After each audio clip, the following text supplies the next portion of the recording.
Hi, my name is Gibson, and I am the creator of the Personal Development School.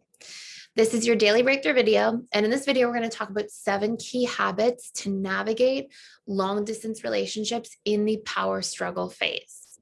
Now, before I dive in, if you're new to this channel, please check out the subscribe button down below, the notification bell. I do daily breakthrough videos, basically all about how to up-level your life and your relationships. And we talk a lot about how to specifically do this at the subconscious level where real change can take place.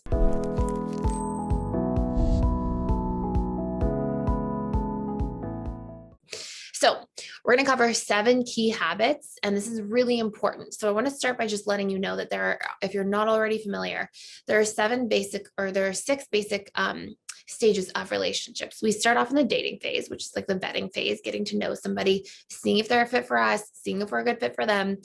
Then when we make like this sort of exclusive commitment, we move it into the honeymoon phase. From there, we eventually move into the power struggle phase, which is the not so great phase of relationships, but it really does contain some really important and powerful lessons. Once we get through that, we get into the stability phase. Soon after, we get into the commitment phase and then the bliss phase.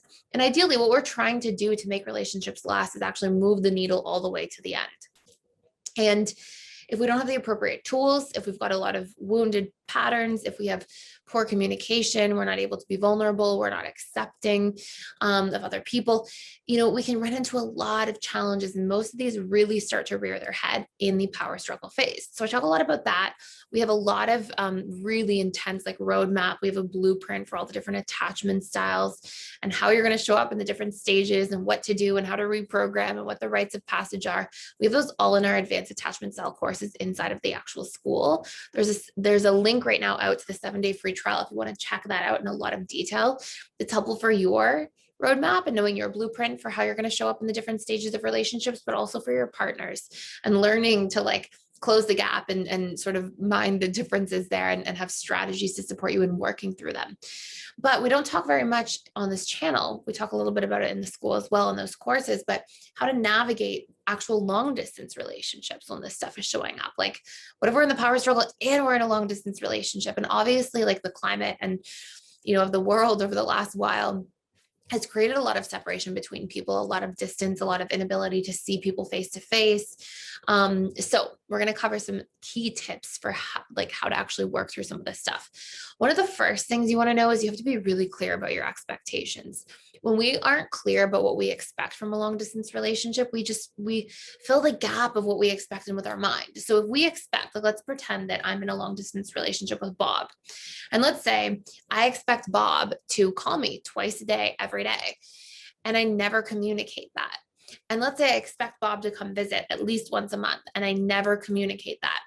Well, whatever Bob's expectations are, if there's a difference, and there will always be a difference in our expectations from somebody else's, especially in long distance relationships, then all of the differences are just points of potential conflict and contention. And so if we can ahead of time say, hey, these are my expectations, what are yours? And let's find compromises ahead of time. We can stop ourselves from having to deal with it the hard way when we're resentful enough and triggered enough to finally talk about it. And then it usually doesn't come out in a nice way. So if we can be brave and courageous to know ourselves, know our expectations, get clear, go inward, do that work, and then have that conversation with somebody else and then create strategies together, we can save ourselves a lot of learning things the hard way in the moment when we're not prepared. Number 2, know your needs and share them. It's not just our expectations, but it's also our needs. What do we need to feel loved, to feel supported, to feel connected, to feel seen, to feel heard, and get specific. I don't mean a call or for you to say something nice to me. I mean, I like words of affirmation, let's say, or, quality time is important to me. So let's do it over FaceTime or Zoom or whatever it is. When we're talking, can you be present? That makes me feel seen and heard and emotionally connected. The specifics like that, that's what matters. And that's where we close the gap. So much of when we have a long distance relationship, the art of doing it is learning to close the gap. There's distance. How do we close the gap in creative ways? By really knowing who we are, really knowing our partner, really sharing, really being vulnerable. And that brings me to 7 key habits, number 3 and 4 for navigating the power struggle phase. And the power struggle phase, again, is where like the stuff that we haven't been dealing with finally comes up, comes to the surface, creates problems in the dynamic, becomes loud and clear. It doesn't mean that we're going to end the relationship or that the person doesn't care about us anymore. It means that this is the time that we have to actually resolve. And as we resolve things, we bond more deeply, we understand each other better, and we move into a deeper form of connection. So number 3 is really about oversharing to fill the gap. It is so important to close the gap by letting somebody in on all the little details of your day. It doesn't have to be like overwhelming or overbearing, but like share something that happened at work and how you felt about it. Something that came up for you in the morning, how you spent your morning, what you're doing this evening and why it's important to you, and how it went. If you went to the gym and cooked a nice dinner, what did you cook for dinner? Like, what did you do at the gym? Like, share little things, not so that you're letting somebody know your whereabouts all the time and like that they can control you, but so that they feel included and they feel like they're a part of your life. And so it doesn't have to be like these, oh, I went here at 6 o'clock and there at 7 o'clock. It's not for that purpose. It's for the purpose being able to say, I did this thing today and this is how I felt about it. And what did you do today? And how did you feel about it? What came up for you at work today? What did you learn? How are you growing? Like, just to have this conversation that connects. Really important. Number 4, be vulnerable about what you're feeling and don't be afraid to share your fears and needs. One of the literal rites of passage for moving beyond the power struggle phase in relationships is vulnerability and then acceptance. So can we be vulnerable and share? If we feel afraid or we feel disconnected, say, hey, I'm afraid we're disconnecting. Hey, I'm feeling insecure right now. I could use reassurance. Say those things, share your fear, and then share what you need to feel better. So we don't just say, hey, you're making me feel bad, but you're saying, hey, I'm feeling insecure. I could use some reassurance. And we give somebody a solution for us. It's not that we're making them responsible for our feelings. We've deciphered how we feel and what we need, and we're asking. And this is like our healthy version of this is how we solve it ahead of time, instead of just dumping something on somebody's plate. I'm feeling this way. I feel bad. It's your fault. No. I'm feeling this way, but we can work on it. Here's what you can do that would help me. And it's like a team effort. So it's share your fear, but follow it up with a need. And in that context of vulnerability and acceptance. Number 5, create a plan for how often you see one another. This is really important in the power struggle phase. Sometimes we get out of the honeymoon phase and we kind of like settle in and we get used to somebody. It doesn't mean put things on autopilot. More avoidant attachment styles are more likely to do this in these phases because they get comfortable, and avoidants meet a lot of their own needs on their own.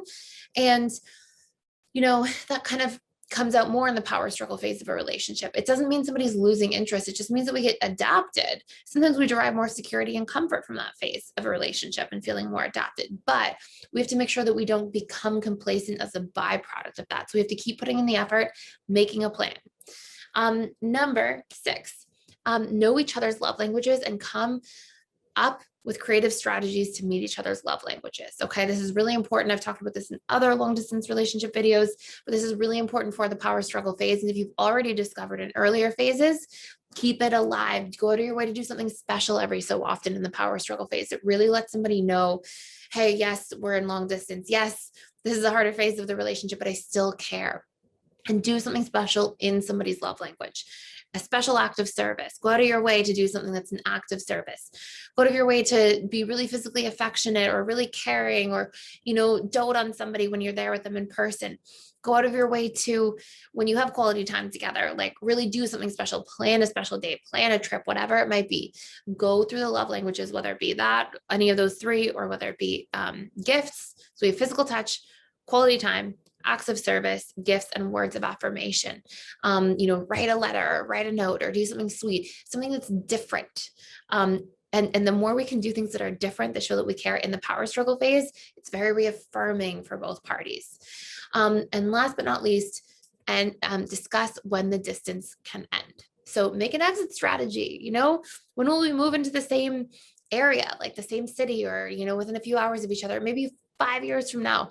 Have conversations so you have something to look forward to, and have discussions about it. Don't be afraid to. Obviously, don't do it in the first month of dating, but after there's been time, see if that's a possibility. You'll need to know anyways, because if it's a never, then you may also not want to waste your time in a relationship where you're never going to be close to one another either. So Hopefully that all makes sense. If you want to do a deep dive into this kind of stuff and so much more, like different phases of relationships, reprogramming your attachment style, learning to communicate better, learning about your love languages, your needs, all that stuff, there's a link for a free 7-day trial to all of our courses, all of our content, all of our webinars, our study groups, our social events. It's all in the description box below. Thank you so much for being here, and I will see you in the next video.